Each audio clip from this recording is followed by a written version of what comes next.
Question number 6, Dr. David Clark. What lessons, if any, This question is to the Minister of Economic Development. Yes, my question is to the Minister of Economic Development and asks... Order!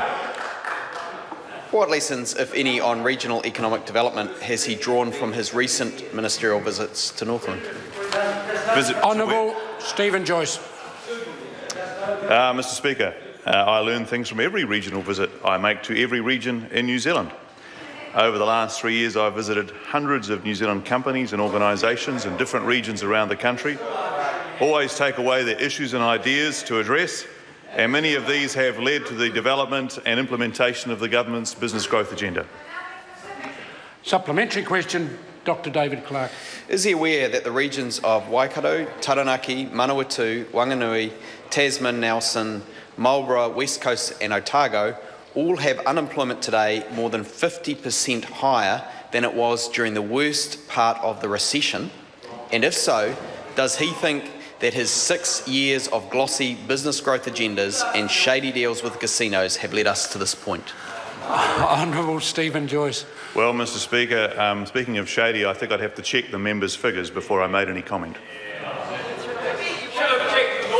It's not across his figures, it's okay. Supplementary question, Dr. David Clark. Has he yet seen the OECD report promoting growth in all regions, which says focusing on helping struggling regions catch up with more developed ones has positive impact on a country's national growth overall? If so, why has he neglected New Zealand's regions for 6 long years and spent all his efforts on dodgy deals with casinos? Order. Order. The second part of that question is exactly the discussion we had earlier. It will lead to disorder. The first part is certainly in order, and I invite the Minister to answer it. Reverend. Order. I have a point of order from the Honourable David Clark. You're right that political questions can entertain political responses, but there's still an order, sir, and there's nothing in standing orders and there's nothing in the rulings that I've checked during this session that would say that political questions are out of order. They are in order. Order. No, the member's quite... I don't need assistance on this occasion. The member is quite wrong. They're out of order, and the member has only got to look at Standing Order 380 to see that they are definitely out of order. As I said at the very start of this session today, I've been inclined to leave those inferences, ironical expressions in a question, and they do give a lot of licence to a minister. But I also have to be mindful that when they're repeated time and time again, the potential for them to lead to disorder. But on the point raised by the Honourable David Parker, he is categorically wrong. If I adhered strictly to standing orders as written, many supplementary questions today would actually be ruled out of order. So I invite the Minister to answer the question. Thank you, Mr Speaker. Yes, I have read the report that the member refers to, and actually it does inform a significant amount of the work that we're doing to encourage investment across all of our regions. He may not be aware that, for example, in recent times, New Zealand Trade and Enterprise has launched a regional investment attraction program, which was announced last year and is encouraging investment by new industries in different regions of the country. We have the Regional Business Partners program, which works with New Zealand Trade and Enterprise and Callaghan Innovation Funds to encourage the growth of regional businesses.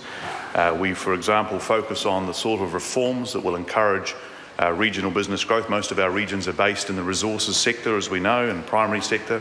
And that's one of the reasons why we're so passionate about advancing reforms to the Resource Management Act.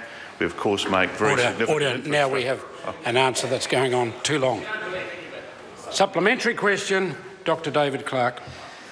How many ministerial limousine trips are planned to Northland for the coming 6 weeks? And how does that compare to the past 6 weeks? And is that a sign that the government's focus on the region's economic development is scaling up or down? Honourable Stephen Joyce. Well, Mr Speaker, ministers travel in all sorts of ways, but if the members wants to focus on the amount of ministerial travel to Northland, I can inform them that there's very, very significant ongoing visits to Northland by ministers. So I look at Minister of Treaty Negotiations, Chris Finlayson, who's very active in the region. I look at the Minister, Nick Smith, who's very active in the region. Behind me, Minister Guy, who's very active in the region. I look across at Minister Bennett, who's very active in the region. I look at Minister Tolley, who's very I appreciate the Minister could do quite a lot of looking across the benches. The question's been answered. Question number 7. Oh, is this a supplementary question? Supplementary. Supplementary question, the Honourable David Cunliffe. To the Minister. Order. Does the Minister accept that years of neglect by his government to regional development in Northland, such as through inadequate roading, broadband, rail services and a lack of good job opportunities, contributed to the government's humiliating defeat in the Northland by-election? Order. It's a marginal question on ministerial responsibility. Honourable Stephen Joyce. I just don't know why they got David to ask that question. It just seems a strange one for Mr Cunliffe to ask. But there you go. Mr Speaker, the member raises some interesting questions about Northland infrastructure, and my view on it is we actually have invested significantly more. In fact, the numbers bear that out. For example, in transport, around 40% more than the previous government did over a similar period. Broadband, of course, very significant investment. It's actually true, and you can just go and look at the numbers and they will tell you that. But I also accept, as I have earlier this week, that Northland has impatience for more investment, and that's what this government is working on. It's what we announced during the by-election campaign, and we have remained committed to doing so and will remain so. 5 days, new members say nothing. Supplementary question, the Honourable David Cunliffe. Mr Speaker, can the Minister confirm that he's recently asked MBI officials for urgent advice on regional development, given that the by-election result shows that the people of Northland considered his random acts of pork barrel politics just a bridge too far? Honourable Stephen Joyce, the first part of that question. I've forgotten how much I've missed David Cunliffe, Mr Speaker. The government has had a big focus on Northland regional economic development for some time. The member may or may not be aware of the Northland Regional Growth Study, which was released on the 4th of February this year, which is the most comprehensive assessment of Northland's economy and opportunities that I think has ever been done, but certainly in the last 30 or 40 years. The government is acting on that and will continue to act on that for the people of Northland. Supplementary question, the Honourable Damien O'Connor. Supplementary, Mr Speaker. Will the promises of hundreds of jobs for Northlanders from a mining industry deliver the same empty future as that faced by hundreds of former West Coast miners from a national government's incompetent oversight of solid energy? Honourable Stephen Joyce. Again, Mr Speaker, sort of a little ironic coming from that member. The reality is that the Northland economy actually has the highest number of jobs in it right now that it has had since December 2007, I believe. No, it's correct, actually, Mr Peters. And